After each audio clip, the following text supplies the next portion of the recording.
안녕하세요. 김대영의 혈액사랑 혈액종양내과 전문의 김대영입니다. 오늘 이 시간에는 대장암의 병기는 어떻게 결정이 되고 그 각 병기에 따라서 어떻게 우리가 치료를 적용할 수 있는지, 그리고 병기별로 우리의 생존이 어느 정도 될 수 있을지에 대해서 한번 설명을 드려보겠습니다. 처음에 우리가 대장암을 진단을 할 때 가장 중요한 검사 중에 하나가 이 대장 내시경이죠.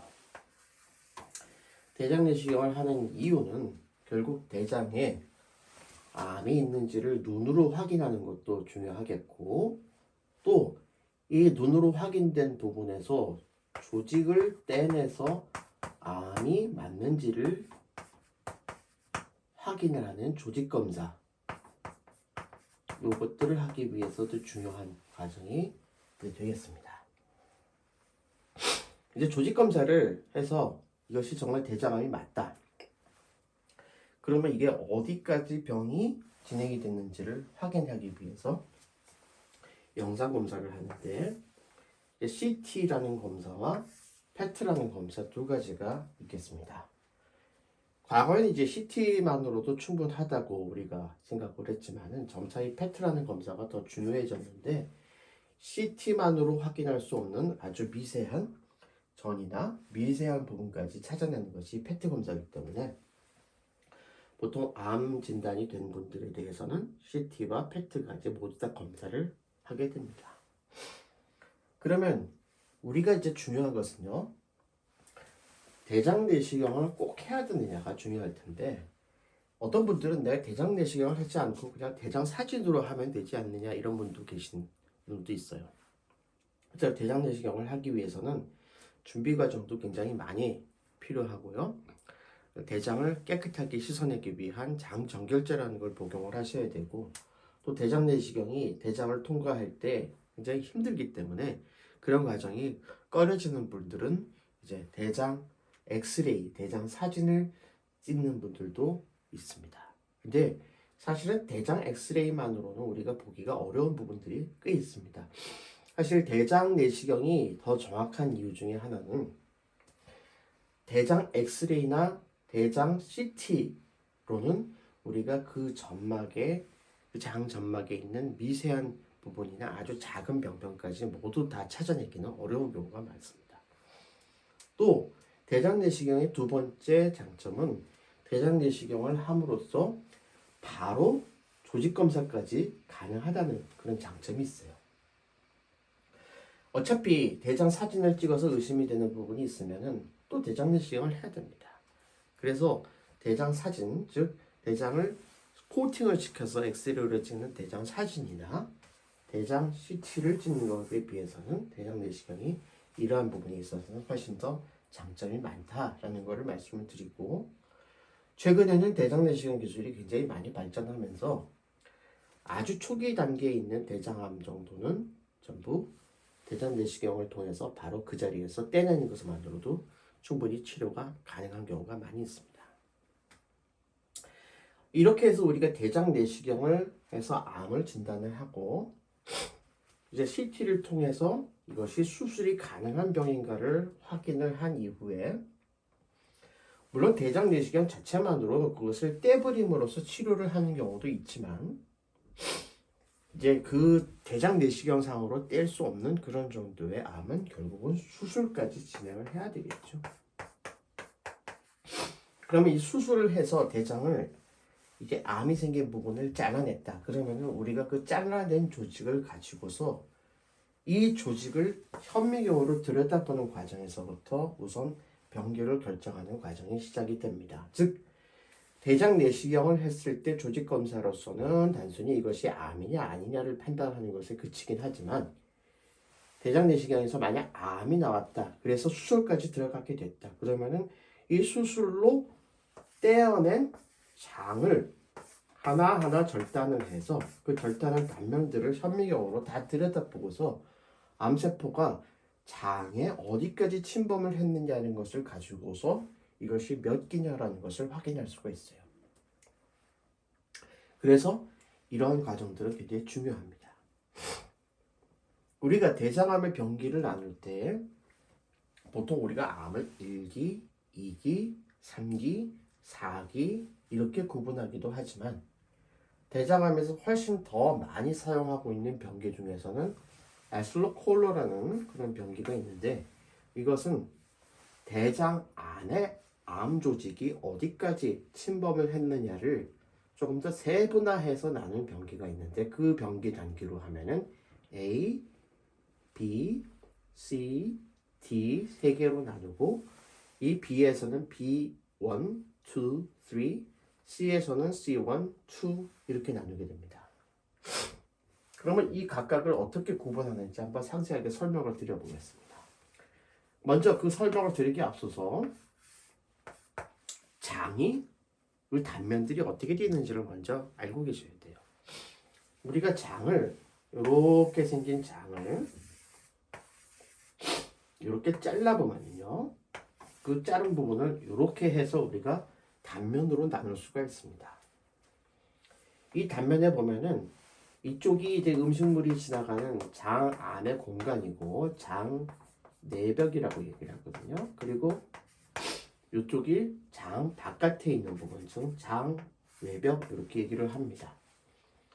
장 내벽 쪽에는 주로 수분을 흡수하는 이런 점막이 잘 분포되어 있고 점막 밑에는 점막 하층이라고 해서 이 점막을 움직이지 않게 잘 고정해주는 이런 지방이라든지 여러 가지 섬유질이라든지 이런 것들이 포함되어 있는 그런 점막 하층이라는 부분이 있고 장도 굉장히 많이 움직이거든요. 그렇게 움직이다 보니까 이 장 전체를 감싸주는 근육이 있는데 이걸 장 근육이라고 해서 근육층이 존재를 하고 있습니다. 그리고 이 장 전체의 바깥쪽에는 굉장히 단단한 막이 있어서 그것을 우리가 장막 이렇게 얘기를 합니다. 자, 그러면은 이렇게 네 단계로 되어 있는 장의 층에서 우리가 중요하게 생각해야 될 것은 장의 암세포가 이 중에서 어디까지 침범을 했냐를 보는 건데 만약에 암세포가 이 점막이라는 부분 안쪽과 이 바로 밑에 있는 점막 하 조직만 침범한 경우가 A가 되겠습니다. 그리고 만약에 점막과 점막 하를 넘어가서 요 바깥쪽으로 넘어갔기는 했는데 수술을 하면서 이 장 주변에 있는 임파선들도 다 떼내서 하나하나 다 검사를 해보거든요. 그럼 이 임파선들을 다 검사해 봤더니 임파선 정의가 하나도 없다. 즉 점막과 점막 하 조직을 넘어가기는 했지만은 이 장벽, 장막 안쪽에만 병이 그대로 있고 밖으로 넘어간 게 없다. 림프조를 침범하지 않았다. 이럴 때는 B1, B1이 됩니다. 이 두 가지를 합쳐서 1기 그렇게 얘기를 하죠. 즉 1기의 정의는 병 자체가 장 안에만 들어가 있는 겁니다. 장 안에만 있는데 그 중에서 A라는 단계는 이 점막과 점막하라는 아주 표면에만 존재하는 거고요. B1이라는 것은 표면은 아니긴 하지만 그래도 장 안에 들어가 있는 경우인데 만약에 이 단계에서 수술이 이루어졌다 그러면은 5년 생존율, 즉 이 단계에서 수술을 하고 환자분이 아무 일 없이 재발 없이 생존해서 건강하게 살 확률이 90% 이상이다. 우리 목표는 사실은 1기에서 발견하는 것이 굉장히 중요하겠죠. 1기에서만 발견을 하면은 대부분의 환자분들이 건강하게 완치될 수가 있기 때문입니다. 자, 근데 수술을 하고 봤더니 요 장벽을 암세포가 넘어갔다. 약간 이 장벽, 즉 장막까지 뚫고 넘어가긴 했다. 장 바깥에까지 이렇게 넘어가기는 했다. 하지만 임파선은 하나도 않았다. 이 경우는 B2가 됩니다. 그리고 B3이라는 독특한 개념이 있는데 B3은 이 단계에서 장 주변에 있는 다른 이웃 장기를 침범을 한 겁니다. 자, 장이 이렇게 지나가면서 제가 이 지나가는 경로 안에 보면은 이쪽으로 간도 지나가고 이쪽으로 비장도 지나간다고 말씀드렸죠. 그러면은 이런데 만약에 암세포가 생겨서 간이나 비장을 약간 침범을 한 경우가 있다. 이 경우는 B3이 됩니다. 근데 B3에 있어서의 절대적인 조건은 임파선 침범이 없어야 됩니다. 그리고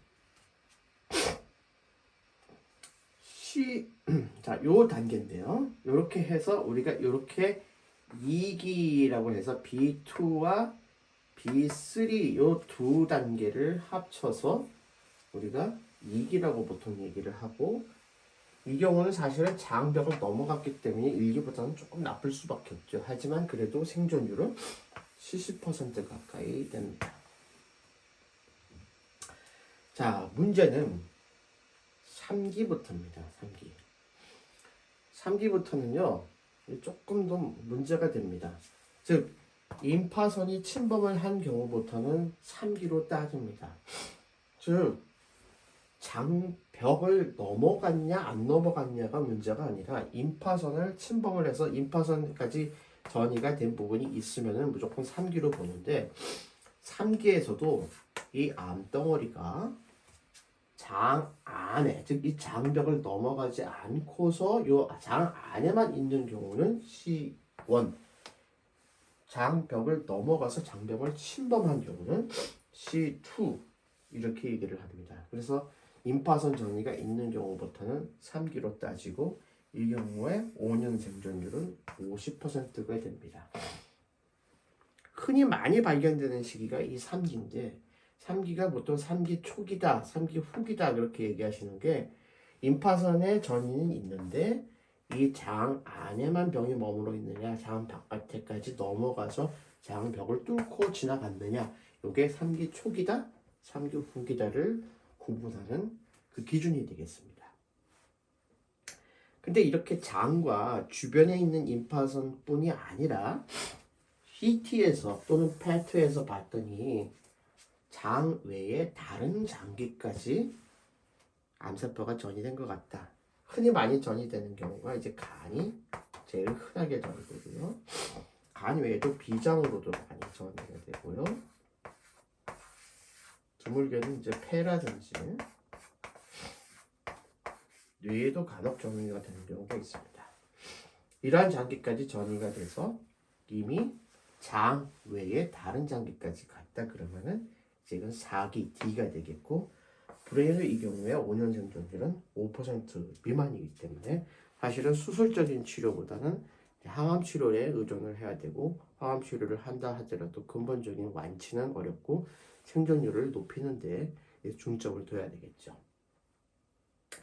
자, 그래서 우리의 목표는 되도록 조기에 발견을 해서 환자분이 조기에 수술을 포함을 한 근본적인 치료를 받고, 만약에 그러한 수술 이후에라도 조금이라도 수술을 한 이후에 재발을 낮추기 위한 여러 가지 항암 치료를 통해서 재발을 낮추는 것이 굉장히 중요한 목표다. 그렇게 얘기를 할 수 있겠고, 4기부터는 근본적인 치료는 어렵고 완치는 어렵지만 환자분이 조금이라도 건강하고 문제 없이 오래 살 수 있기 위해서 항암 치료를 하는 것, 그것이 중요하다. 이렇게 말씀드릴 수 있겠습니다. 자, 정리하겠습니다. 대장암의 병기를 확인하기 위해서 중요한 검사들을 보면은, 처음에 진단을 위해서는 대장 내시경을 하고 대장 내시경을 통해서 조직 검사를 해서 이것이 대장암인지를 확인을 하게 되겠고요. CT나 PET 검사를 해서 이것이 수술이 가능한 상태인지를 확인을 합니다.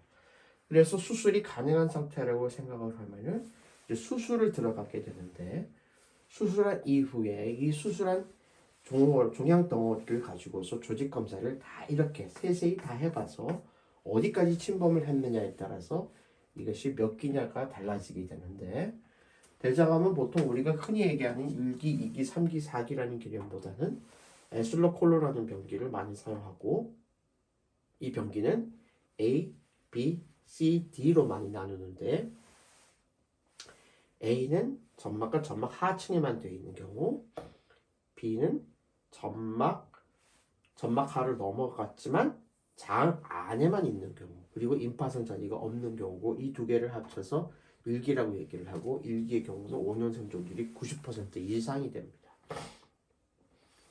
그리고 장벽 외, 즉 장을 넘어가서 장을 싸고 있는 막까지 이상을 침범을 한 경우이긴 하지만은 임파선 침범이 없는 경우가 B2가 되겠고, 임파선 침범이 없으면서 주변의 간이나 비장을 침범한 경우에는 B3가 되는데, 이 두 가지 경우가 2기에 해당하고, 이거는 70%의 생존율을 우리가 생각을 합니다.